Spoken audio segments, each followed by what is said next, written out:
정권이 바뀌면 뭐 누구가 하마평에 올랐다 이런 이야기를 뉴스 가운데 듣지 않습니까? 뭐 최인선 씨가 총리 후보로 하마평에 올랐다 뭐 그런 이야기와 같은 것이죠. 옛날에 고관들이 말이나 마차를 타고 이렇게 가다가 잠시 쉬는 경우가 있지 않습니까? 쉬게 되면 뭐 영감님 그런 분들은 그 안에 들어가서 방 안에 들어가서 쉬시고 따라갔던 그 가마꾼들이나 마부들이 밖에 나와서 말 밑에서 이제 앉아서 그냥 쪼그리고 앉아서 쉬게 되죠. 그때 그런 이야기를 하지 않습니까? 우리의 영감님이, 우리의 대감님이 이번에 궁궐에 입궐하신대. 그런 이야기를 그곳에서 하기 시작하는 그 소문이 하마평이라는 소문입니다. 말 밑에서 이야기하는 이야기들이다 이렇게 말하는 하마평인 것이죠. 그래서 하마평이라는 말은 어떤 사람을 등용시킬 때 들리는 소문들을 가리켜서 하마평이다 이렇게 말하는 것이죠. 그러면 여러분, 보통 어떤 사람이 중요한 일에 하마평에 오르게 될까요? 뭐 명문대학 출신들이 오르는 경우도 꽤 많았고, 세상에서 꽤나 성공한 사람들이 이름을 오르게 되는 경우가 많이 있지 않습니까? 어떤 곳에서는 좀 창의적인 사람들이 일꾼으로 등용되기도 하고, 어떤 곳에서는 굉장히 성실한 사람들을 뽑기도 하고, 또 어떤 곳에서는 성품이 굉장히 좋은 사람들을 뽑기도 한다는 것이죠. 어쨌든 어떤 사람들이 하마평에 오르고 어떤 사람들을 뽑는다는 것은 그 사람이 살면서 가지고 있는 노출된 장점들을 가지고 그 사람들을 중요한 자리에 앉히게 되어 있다는 사실이죠. 무엇인가 가지고 있는 좋은 면을 가지고 뽑는다는 겁니다. 한국이 이제 학벌지상주의 이렇게 말하는데, 왜 그동안 한국에서 학벌 좋은 사람, 공부를 잘하는 사람들을 등용시켰을까요? 이유는 뭐냐? 어떤 일을 시키려면 성실성이 검증되어야 되는데, 이 대한민국에서 성실성을 검증할 수 있는 가장 좋은 방법은 초등학교, 중학교, 고등학교 때 남들이 다 놀 때 엉덩이를 붙이고 성실하게 공부한 사람들, 참아내며 인내한 사람들이 공부를 하는 사람들이었기 때문이죠. 그래서 한국과 같은 사회 가운데서는 그런 사람들이 중요한 자리에 앉게 되어 있다는 것입니다. 어쨌든 성실하거나 능력이 있거나 공부를 잘하거나 무엇인가 잘하는 사람들이 중요한 일 가운데 쓰임을 받았던 것은 분명한 사실입니다.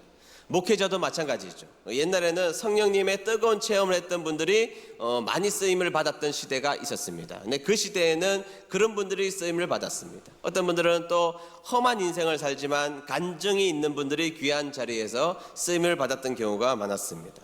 요즘에는 반듯하게 어릴 때부터 신앙생활 열심히 하고 공부 착실히 하고 열심히 하는 일 열심히 감당했던 성실한 목회자들을 선호하는 경향들이 있죠. 어쨌든 시대가 바뀌고 상황이 다를지라도 중요한 것은 무엇인가 장점이 있는 사람들이 중요한 자리에 서서 그 일들을 감당하더라는 것은 분명한 사실입니다. 의미가 있어야죠. 그 사람이 가지고 있는 무슨 장점을 보고 사람들이 그 사람을 쓰지 않겠습니까? 다 부족할지라도 이 한 가지 어떤 부분이라도 명확하게 잘하는 부분이 있을 때 그 사람을 사용하는 것이죠. 그런데 그런 관점에서 예수님이 제자들을 선택한 내용들을 가만히 보면 어떤 의미에서는 좀 예수님은 제자들을 잘못 뽑았다라는 생각이 들지 않습니까? 예수님의 하마평에는 개인적인 능력이 그렇게 중요했다고 보기에는 좀 어렵다라는 사실입니다. 예수님의 핵심적 제자였던 12명의 제자들도 어느 누구 하나 세상에서 내놓을 만한 사람들이 없었다라는 사실입니다. 여러분, 수제자였던 베드로 한번 보십시오. 그 당시에 가장 하층인들이 하고 있는 직업군에 해당하는 어부였지 않습니까? 그 어부도 조금 등급이 있는데 특히 베드로는 그 어부 가운데 가장 못난 어부였고, 그리고 더 나아가서 이 베드로는 밤새 검을 지렸지만 한 마리도 못 잡았으니 하층민 가운데서도 능력마저도 부족한 사람이 예수님의 수제자였던 베드로였다는 것입니다.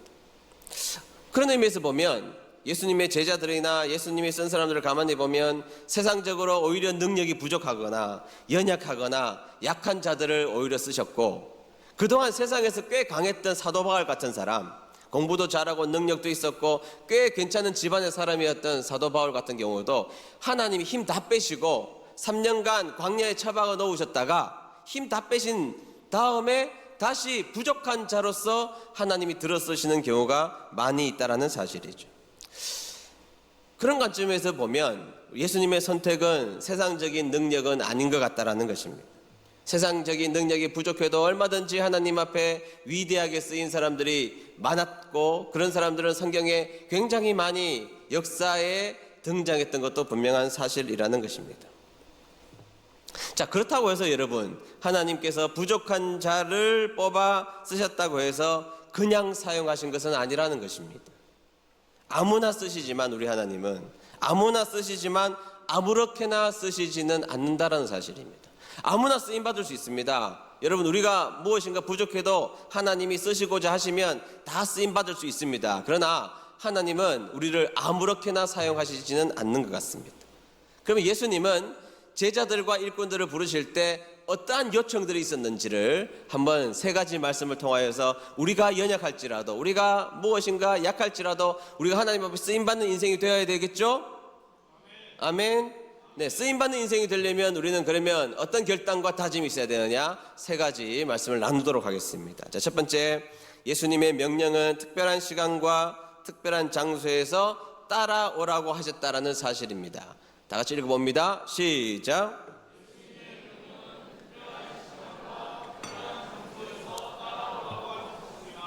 네, 오늘 주신 본문을 잘 해석해 봐야 됩니다. 이 17절 보면 예수님의 명령이 나오죠. 우리 다 같이 한번 읽어볼까요? 시작.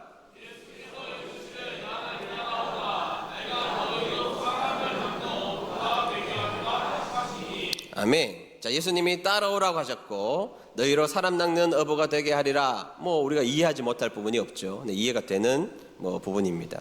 이 제자들의 반응은 18절입니다. 자, 그렇게 말씀하시자 제자들이 어떻게 반응하고 있느냐? 18절 볼까요? 18절 다 같이 읽습니다. 시작. 아멘. 자, 그들의 직업을 상징하고 있는 이 그물을 버려두고 따르니라. 그물을 버려두고 따랐다, 이렇게 말하고 있죠. 자, 한 걸음만 더 나아가서 좀 분석해 보면 17절의 말씀은 명령문과 평서문이 섞여 있습니다. 예수님이 따라오라고 명령하신 것은 명령문이죠. 따라오라, 명령문입니다. 따라오면 너희로 사람 낚는 어부가 되게 하리라, 이건 평서문입니다. 여러분, 명령문과 평서문 둘 중에 하나를 선택하라면 어떤 게 훨씬 더 중요한 문장입니까? 명령문입니까? 평서문입니까? 명령문이죠. 명령문이 훨씬 더 중요한 내용이라는 것입니다. 따라서 내가 너희를 사람 낚는 어부가 되리라 하리라, 굉장히 좋은 말이라서 우리가 기억하지만 17절의 핵심은 뭐냐? 나를 따라오라는 것입니다. 예수님께서 하신 핵심적인 말씀은 나를 어떻게 하라? 따라오라, 나를 따라오라는 명령이었던 것이죠. 그러니까 여러분, 17절과 18절을 좀 섞어보면, 따라오라고 명령하시자 그들은 곧 버려두고 따랐다, 이렇게 정리할 수 있습니다. 따라오라고 하셨고, 따라오라고 명령하시자 곧 버려두고 따라갔다, 이렇게 정리할 수 있다는 것입니다. 자, 여기서 한 걸음만 더 들어가 봅시다. 명령문 따라오라. 자, 우리는 한 문장으로 되어 있지만 이 따라오라는 말은 헬라어 원어로 보면 두 단어로 되어 있습니다. 두 단어로. 뭐라고 되어 있느냐? 듀테 오피소라는 단어로 되어 있습니다. 자, 어려운 말이지만 한번 따라해 보겠습니다. 듀테 오피소. 듀테 오피소라는 말이 있는데, 듀테라는 말은 오라는 말입니다. 듀테는 뭐라고요? 오라. 오피소는 따라라는 말입니다. 오피소는 뭐라고요? 자, 한 번만 더. 듀테는 오라, 오피소는 따라라는 의미입니다. 그런데 여러분, 이 단어가 주는 교훈이 굉장히 크다라는 사실이에요. 이거 하나만 알고 가도 수지 맞는 일입니다. 자, 꼭 기억하고 돌아갑시다. 이 듀테, 오라는 말은 시간적으로는 바로 지금이란 뜻입니다. 시간적으로는 언제라고요? 네, 바로 지금. 장소적으로는 바로 여기라는 말입니다. 장소적으로는 어디라고요? 바로 여기라는 말입니다. 근데 이 듀테라는 말은 그래서 지금 바로 여기에서 오라는 것입니다. 바로 지금 바로 여기에서 오라라는 말이 듀테라는 말입니다. 지금 여기에서 오라는 것이 예수님의 명령이라는 것이죠. 자, 그 다음 단어인 오피소라는 단어는 따라라는 것입니다. 따라라는 것인데, 이 단어는 시간적으로는 바로 다음에, 뭐라고요? 바로 다음에, 장소적으로는 바로 뒤에. 장소적은 뭐라고요? 바로 뒤에 라는 의미를 가지고 있습니다. 따라서 예수님께서 제자에게 나를 따라오라고 하신 말씀은 두 가지 의미가 함께 있는 것입니다. 지금, 바로 지금 여기에서 바로 내 뒤에 바짝 붙어서 나를 따라오라, 이런 의미예요. 바로 지금, 바로 여기에서, 바로 내 뒤에서 바짝 붙어서, 내 뒤에서 바짝 붙어서 나를 따라오라라는 명령이라는 것입니다. 자, 이 말씀을 한 걸음만 더 나아가서 정확하게 해석하기 위해서 두 번째를 살펴봐야 됩니다. 자, 둘째, 예수님의 명령은 앞서지도 말고 뒤처지지도 말라는 명령이라는 것입니다. 다 같이 읽어봅니다. 시작.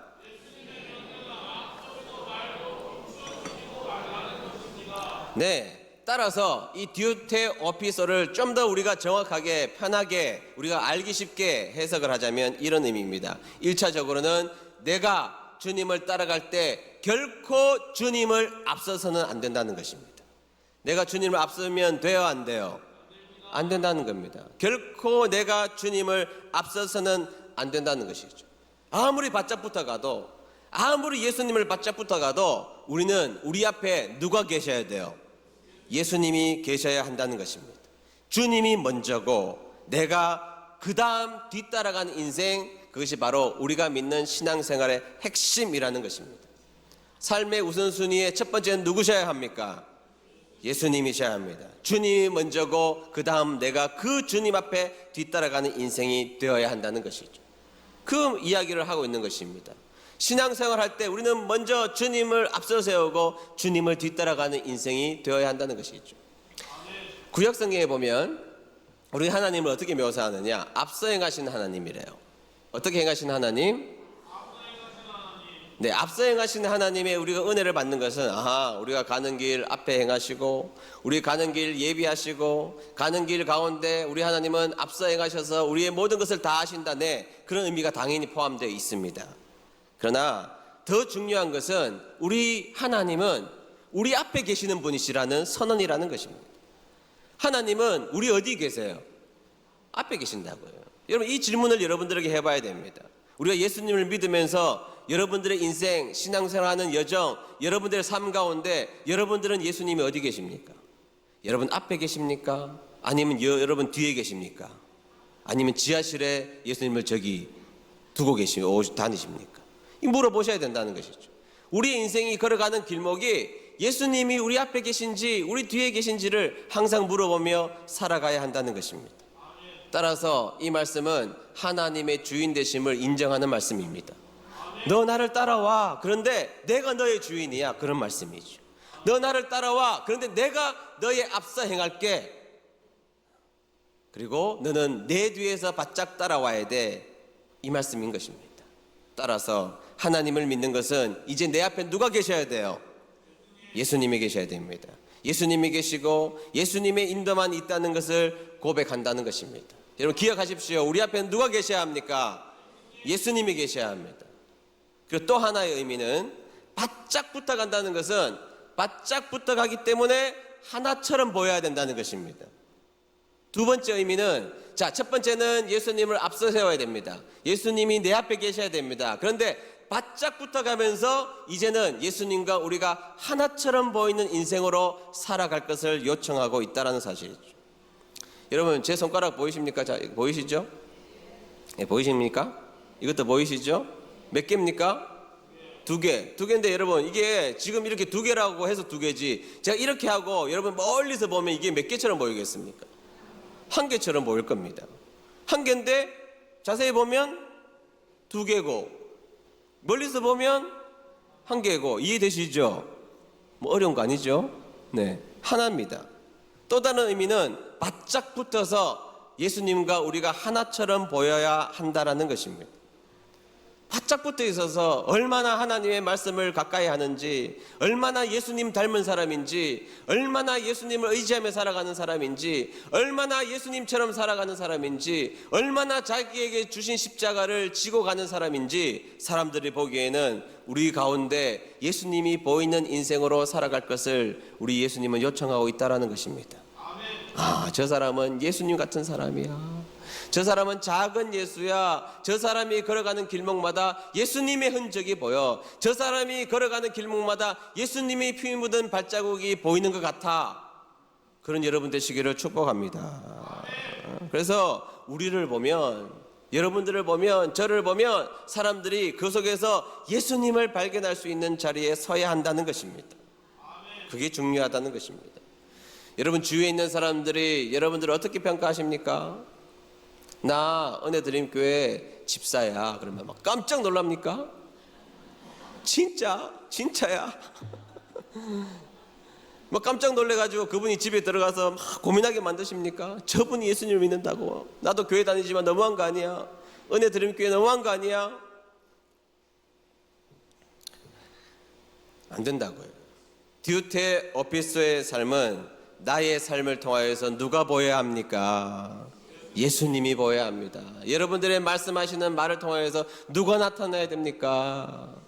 그러니까 함부로 말하면 안 되는 겁니다. 여러분이 하는 행동을 통하여서 누가 보여야 합니까? 예수님이 보여야 합니다. 여러분들이 걸어가는 길목마다 예수님의 흔적이 남는 여러분 되시기를 축복합니다. 그래서 여러분 옛날 수도원에 훈련 가운데 이런 훈련이 있었다고 합니다. 스승이 먼저 걸어갑니다. 그러면 그 발자국이 있으면 그 길만 따라가는 게 아니라 그 발자국 위에 자신의 신발을 얹고 그 발자국을 따라서 걷는 연습. 내 뒤에 오는 제자는 그 발자국, 그 다음에는 또 스승의 발자국, 그 다음에는 또 스승의 발자국, 끊임없이 그 스승의 발자국을 밟고 따라오게 훈련을 시켰다는 것이죠. 왜 시켰을까요, 여러분? 하나님의 말씀을 똑같이 따라하는 훈련을 시킨 겁니다. 말씀대로, 말씀해 주시는 걸음대로, 주님이 걸어가셨던 걸음대로 나도 걸어가리라고 다짐하는 훈련을 시켰다라는 것입니다. 그게 제자의 삶입니다. 여러분들의 걸음을 보면 예수님이 보여야 되고, 여러분들의 말한 행동을 보면 예수님이 보여야 되고, 여러분들의 선택을 보면 예수님의 선택이 보여야 되고, 그런 삶 되시기를 주의 이름으로 축복합니다.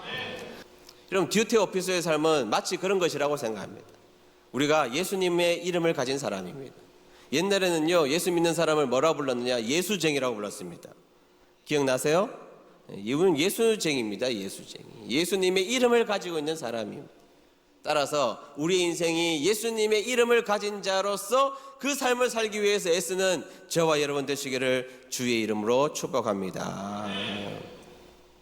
마지막 세 번째, 예수님의 명령은 버림을 동반해야 한다는 것입니다. 다 같이 읽어봅니다. 시작. 네, 먼저는 예수님을 앞서 세워야 됩니다. 그리고 우리의 삶이 예수님과 딱 붙어 있는 것처럼 보여서 사람들이 우리를 통하여서 예수님이 보여야 됩니다. 그리고 또 다른 세 번째 명령은 버림을 동반해야 한다는 것이죠. 그게 제자들이 예수님을 따랐던 디오트레피스의 삶이라는 것입니다. 자, 예수님을 앞서 세우지만 하나인 것처럼 따라가죠. 그런데 따라가면 어떤 일이 발생하느냐? 보세요. 예수님이 베드로와 그 형제를 부르셨습니다. 그래서 18절 보세요. 18절 보겠습니다. 시작. 네, 그들이 어떻게 하죠? 그물을 버려두고 따르니라. 목사님 베드로 가지고 있는 그물 그거 별거 없는데 그거 버리나 마나, 쓰러져가는 자전거 버리나 마나, 리어카 버리나 마나. 네, 그럴 수 있겠죠. 그러나 여러분 다른 제자들도 볼까요? 19절 20절 다 같이 읽습니다. 시작.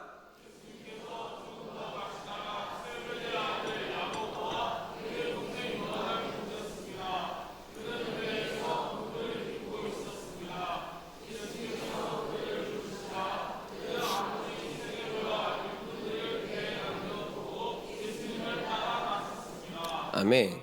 베드로는 버려봤자 별 볼 일 없는 것이니까 버릴 수 있었다고요? 그러면요 야고보는요? 많은 성경학자들은 야고보는 기업형 어부라고 봅니다. 굉장히 부자, 돈이 많은 어부, 일꾼들을 두고 있는 어부라고 봅니다. 그런데 야고보도 예수님을 따를 때 그것을 버리고 따라갔다 이렇게 말하고 있지 않습니까? 제가 오래전에 한 10년은 아니고 한 8년 전에 이 디오트레피스를 한번 해석한 적이 있습니다. 설교시. 우리 교회 협력 선교사님이 어떤 선택을 해야 되는 고민 가운데 제 설교를 듣고 선교지를 옮겼습니다. 그 전에 선교지에서 너무 선교를 잘했던 분이십니다. 거기 있으면 안락하고 편안하고 좋은 일들이 가는 가능한 선교지였습니다. 모든 기반 시설을 다 헌신하에 만들어 놓으셨는데 이 말씀 듣고 그곳을 버려두고 다른 지역에 가서 지금 선교사님 너무 잘하고 계십니다. 버려두는 겁니다. 버리는 거예요. 예수님을 따라가는 것은 내 의지, 내 생각 버려두고 따라가는 것입니다. 여기서 버려두고의 원어가 아피엠인데 뭐 우리가 다 기억할 필요는 없지만 의미는 뭐냐? 다시 돌아오지 못하도록 보내버리다 이 말이에요. 다시 돌아오지 못하도록 보내버린 것입니다. 베드로는 자기의 자존심의 그물을 되돌아오지 못하도록 버려둔 것이고, 야고보는 기업형 그 기업을 버려두고 되돌아오지 못하도록 그렇게 돌아왔다는 것입니다. 여러분, 뭐 아버지를 인격적으로 버렸다는 이야기 아니죠. 의미를 풀어서 설명하면 나의 소망이 더 이상 그곳에 있게 하지 않겠다는 의미예요. 나의 소망이 더 이상 그동안 내가 소망이라고 여겼던 그곳에 두지 않겠다라는 것이죠. 여러분, 사도 바울 보세요. 사도 바울이 예수님을 만나고 다 예수님 얻고 다 버리잖아요. 다 버립니다. 그 말은 등지고 산다는 게 아닙니다. 더 이상 예수님보다 중요한 것은 없다 이 말이에요. 또 다른 의미로 말하자면 예수님의 말씀 앞에 나의 의지도 내려놓겠다는 것이고, 나의 주인인 예수님이 말씀하시면 나는 다 버릴 수 있는 마음가짐이 되어 있다라는 사실이라는 것이죠. 여러분, 하나님의 말씀에 부딪히면 우리가 변해야 되잖아요. 말씀에 부딪히면 우리가 깨져야 된단 말이죠. 그런데 그놈의 자존심은 여전히 펄떡펄떡 살아있고, 성질머리는 죽지 않고, 세상을 사랑하는 마음은 여전히 남아있고, 세상이 주는 이익과 즐거움에 도취되어서 주님을 저 뒤편에 앉혀놓고 있다면 어떻게 하나님의 사람이라고 말할 수가 있습니까? 여러분, 예수님을 믿고 여러분들의 인생에서 단 한 가지도 버린 것이 없다면 우리 예수님 안 믿는다고 생각해 봐야 된다는 것이죠. 내가 예수님의 제자인 것을 진지하게 고민해 봐야 됩니다. 예수님을 믿었는데 하나도 양보한 것이 없고, 하나도 버린 것이 없고, 하나도 희생한 것이 없다면 내가 과연 예수님의 진짜 제자인가에 대해서, 진짜 내가 예수님을 따르고 있는지에 대해서 정말 고민해 봐야 한다는 것입니다. 여러분, 주님을 만났습니다. 주님보다 더 소중한 것이 세상에 어디 있습니까? 주님을 만났습니다. 주님보다 귀한 것이 세상에 어디에 있습니까? 우리가 주님을 마주 대했습니다. 주님을 얻었는데 세상에 우리에게 만족시켜 줄 것이 세상에 어디 있겠습니까? 따라서 주님을 얻었다면 더 소중한 것이 없다라는 선언이 오늘 우리에게 있게 되기를 주의 이름으로 축복합니다. 그래서 거룩한 선택은 거룩한 포기를 동반하게 되어 있는 것입니다. 거룩한 선택은 거룩한 포기를 동반하게 되어 있는 것이죠. 여러분, 우리가 왜 주님을 따라가야 합니까? 왜 따라갑니까? 왜 그분을 의지하고 살려고 마음을 먹었습니까? 왜 세상에서 귀하다고 말하는 것을 놓을 수가 있습니까? 그것은 우리가 주님을 따라가는 길이 가장 고상한 길임을 믿고 인정하기 때문입니다. 여러분, 예수님 따라가는 삶처럼 귀하고, 예수님 따라가는 삶처럼 복되고, 예수님 따라가는 삶처럼 우리를 아름답게 만들 수 있는 길이 무엇이 있겠습니까? 오늘 우리 이왕 예수님을 따라가기로 결정한 인생을 오늘 살기로 작정하셨다면 우리 주님을 진짜 주님으로 모시고 주님 뒤에 바짝 붙어서 주님을 앞서 세우고 여러분들의 걸어가는 흔적마다 예수님의 발걸음이 묻어나오는 저와 여러분 되시기를 주의 이름으로 축복합니다.